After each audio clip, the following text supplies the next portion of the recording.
Hello and welcome back to Print 101 at Fullerton College. This is Professor Ben Hewitt. Today we're going to hopefully finish out our chapter, which was chapter 13, on digital printing technology. We last left off talking about inkjet printing and all the different types of systems available there.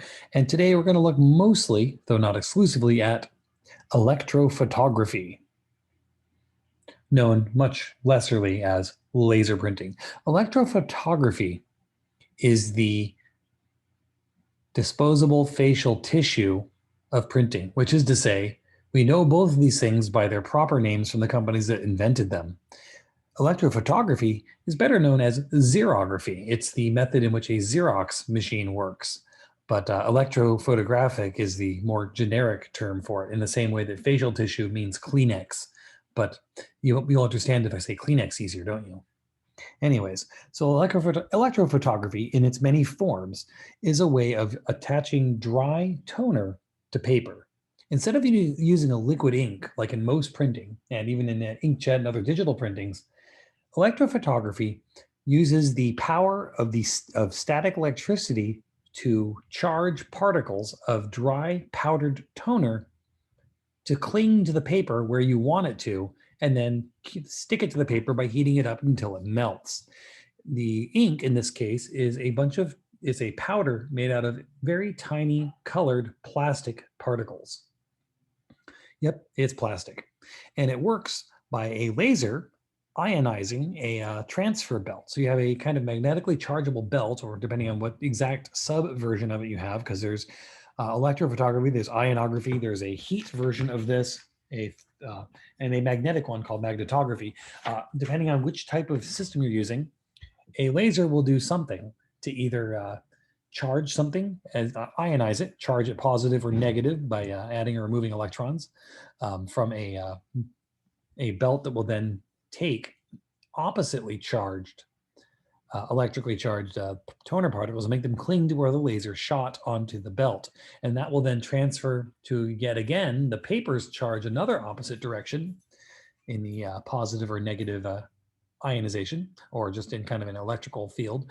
And then the toner will jump from the transfer belt onto the paper. From there, it's heated up with something called a fuser. And the fuser is a pressurized heat roller that flattens it out onto the paper, mashes it into the fibers, and it heats it up to whatever temperature is necessary. The only thing, and it varies from machine to machine, varies on the chemical engineering of the individual toners used, depending on what press you're using. But the one thing I can say for sure is it's always less than 451 degrees Fahrenheit, because the paper would catch fire. Anyways, the biggest difference between these machines is actually the toner itself. It's one of those things, as in a lot of things out there in the industrial world, where the physical, mechanical engineers and electrical engineers that build the thing get all the credit, but a good amount of what makes it work is the chemical engineering. The toner itself is crucial to the quality of a laser print. And how you make it is what determines that. Low quality toner starts out as a brick of plastic that they grind down and sand and crunch and bunch and smash until it's pulverized into a dust. And it's made out of lots of billions of tiny broken shards of that initial plastic piece. But the more expensive way of doing this, and the better way really, is to chemically grow it. So each toner particle starts out as an individual speck, and I don't actually know the process they use to make this. There may be a video out there or an article you can read on this. I haven't looked into it that deeply. I just know that they do it. I don't know how they do it. But they start with individual small specks and grow them up, and they grow as tiny spheres, tiny little balls of toner. What that means is, compared the cheap one to the expensive one, the much higher end toners are actually made out of small round pieces of uniform size. The cheap toners are made out of random bits of broken down, crushed, ground up plastic chunk. So you're going to get a much more consistent control and a repeatable image if you use those uniformly sized round balls as your toner. And this is all microscopic stuff. Actually, I can go there as well for a moment. As we talked about back in the safety chapter, the size of these toner particles are the minimum possible dot size you can make. And the minimal possible dot size is only half that of the minimal of the normal minimum dot size for an offset printer. Remember, offset, when you're making those plates, you can get 2,450 dots per inch. But if you're using dry toner, it is legally limited to only 1,200, which is half of that. Why 1,200? Well, turns out this is a health and safety concern. If you go any smaller than that size, you start running into issues of mesothelioma, which is the type of lung cancer you get if you breathe asbestos bits. So in order to make it so that the presses don't kill the operator, they keep the particle size above a medically determined threshold. So their particles are not really going to ever get smaller than that because it would not be safe to work with them as a dry powder. Thermography is a type of thermal transfer. You have a tape with ink on it. You can have multiple colors of this, and then using heat from one side, and pressure, it'll heat up the parts you want to transfer, and then it will then glue itself to the paper and come off with the ribbon. Thermography can be its own printing. You can have, and sometimes it's popular because in some thermographic ones, like in the picture here, the stuff will puff up and balloon. And doing that gives the appearance of an embossed image, even though it's not technically physically embossed. But the raised image is very popular for things like business cards and fancy letterheads and wedding invitations because it gives you that nicely finished thing that you were trying to build. Anyways, that is thermography. Oh, they're also sometimes used inline or nearline, which means you have a inline means it's attached to another press. Nearline means it's not attached, but it's right next to it as just a little extra something you can add to another printed piece. So you can print a business card with digital printing, and then with a thermographic end unit, you can add a little bit of sometimes metallic or fake raised or actual raised bits to really set it off with a nice little flourish. Variable data printing is something that I used to do for the 5 years before I started teaching. Variable data printing does not sound that exciting, and if I say what it's normally used for, it still doesn't sound exciting, but it is actually really interesting and very technologically advanced. One of the main advantages of digital printing is that you don't need to prepare a plate carrier or an image carrier like a plate or a screen. You don't have to physically make anything to print from it. It all does it electronically. All of the information that comes from your computer going to a digital press becomes machine movements, either moving a laser to image the transfer belts and ionize things, or actually physically moving around the paper and the print heads on an inkjet printer and telling it when to drop the ink. And that means you never have to make any of those plate carriers, and that means it can print a different picture every single time. Variable data printing takes the database functions of a computer and spreadsheet type stuff and takes all the information you want and will automatically update your print job to be unique on every single piece output. You end up writing basic computer, not the language BASIC, for those of you who know basic programming, a simple computer program, more or less, sometimes within another program. The software I prefer is actually one that lives inside of, as an add-on module to the Adobe suite, and it lets you take data from somewhere else and plug it in. This lets you do things like make, well, personalized junk mail, to be blunt about it. Things like everyone getting a postcard with their own name on it. That's variable data printing, because there's no difference between printing 10,000 postcards that are the same and printing 10,000 individual postcards using variable data systems.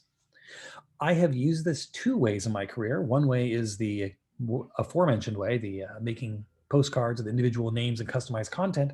The, excuse me. The other direction is using it to typeset a lot of business cards for one company. I used to get a company that would come to my print shop, and they were a, what do you call it, tax prep company. So they had a lot of temporary employees in the months leading up to April. And they would come in every year and they would want to print business cards. So their 2,000 temporary employees are going to work for them for 2 months before they go back to whatever other jobs and lives they used to have. That's a lot of business cards to try and typeset. We worked out a system where they would send us a spreadsheet of all their employees with their names and contact data, and we would create one business card, and then we would have the variable data system create the output for all the individual cards without us having to go through and manually type every one of them. And the client was then able to supply all the typing rather than us trying to manually go in there and change all these different names. It did it for us. So variable data printing, very cool stuff, very powerful system, not being used to its fullest potential yet. So learn this stuff, get out there and do cool things with it, and then tell me about it because I want to know what it can do. It's not the most recent technology, but it's still just kind of people are dabbling with it, but I've not really seen it put to great use yet. Let's figure out what we could do with this stuff. It'll be fun. Okay, TMA. That's my own acronym for too many acronyms. Here's the acronym page. We're talking about WANs, DAMs, and SAS. So, along with creating and printing digitally, we also now store our information for our print jobs digitally. It used to be done physically on slides. My dad used to have stacks and stacks and stacks of slide carousels filled with photo slides, kind of like a microfilm sort of thing, where we would store print files that he might want to print again if you took them back to make new offset plates. Now it's all done digitally. The files are saved on a computer. And there are ways of doing things with this. So WAN is a wide area network, and that allows something like distributed printing, which is actually an interesting form that I've used. Distributed printing and a wide area network just means there's people all over the place with computers. A distributed printing system means that you are going to be printing stuff locally for your client, maybe through a partner. So if you have partner print shops around the country and someone orders a print job from you, but they're in Chicago and you're in LA, you could either print it in LA and ship it, spending all the money and time to ship it over there, or you email it to your partner in Chicago and they print it and pick it up locally, saving a lot of money, saving a lot of time, and making a very convenient, good system that clients really like. And it makes it work better for everyone. DAM is digital asset management. And that's talking about how do you save your stuff. That's a typical, that's just a catch-all phrase for how you manage all of your data. How are you saving your files? Are you using a good file management hierarchy? Do you put things where they belong? We talked about this a little bit in the pre-press chapter of this. And there's also outside companies where you can store them somewhere else, like on the cloud. My second favorite internet phrase, by the way, involves the cloud. My first favorite is there's only one internet. So anything you do online is full public. That's like doing it in the middle of a city street where everyone can see you. Anything online is public. Secondly, there is no cloud. There's only somebody else's computer. The issue with cloud storage is your information is being put on someone else's computer somewhere else. And that is doing interesting things, both legally and environmentally, to have those computers on all the time with other people's data on it. And it's definitely not the most secure way of doing things, but it makes it so you don't have to spend all your time and energy and money on your own storage system. Take that as you will. And lastly on here, we're talking about the SaaS, Software as a Service, which is a shift I've been seeing in software, but also across quite a few other places and other industries and other things lately. Wherever possible, big companies are no longer selling things to us or to consumers. They are no longer selling products. They are now renting services. Software as a service means you pay a monthly fee and you get the privilege of using that software so long as your monthly fees are up to date. Kind of like streaming television. No longer do you just buy a TV and watch stuff for free on the air. Oh no, you buy a TV and you pay monthly so that you can watch things. I've seen recent news articles that many movie companies are moving away from selling DVDs and Blu-rays, and they are going to exclusively let you rent their stuff online. I'm not sure if you can have rights to it for a longer period of time or just for an immediate rent yet, but what that means is ownership is kind of going away. And I have very mixed feelings about it. Actually, not that mixed. I don't love this as a thing. It makes it very difficult. Many of you may have noticed that during the coronavirus pandemic, when everyone's stuck at home, and lacking access to the computer lab on campus made it difficult for some people to be able to afford using the Adobe Creative Cloud because they have to rent it as a monthly payment when they used to be able to just come to campus and use it. When I was younger, you could purchase it and it would cost a bit of money up front, but then you'd have a copy and it would be your copy. Now you pay out monthly until you retire and stop using it. And there are some advantages to this sort of thing that they will sell you on, things like the ability to get the updates you need and always have the latest version. But I kind of miss ownership. Anyways, it's not all terrible. I'm not here to slander anybody, but it's a trend across a lot of things where people would rather give you a service rather than a product. And it feels a bit like being a digital tenant farmer, where you don't own your land. That lord over there owns your land. You just work the land that you're also renting from him so that you can then grow him fruit that he can sell. It's kind of getting that way with graphic design and some digital stuff here and there. I'll get off my soapbox here and get this thing uploaded to YouTube. Hee hee hee.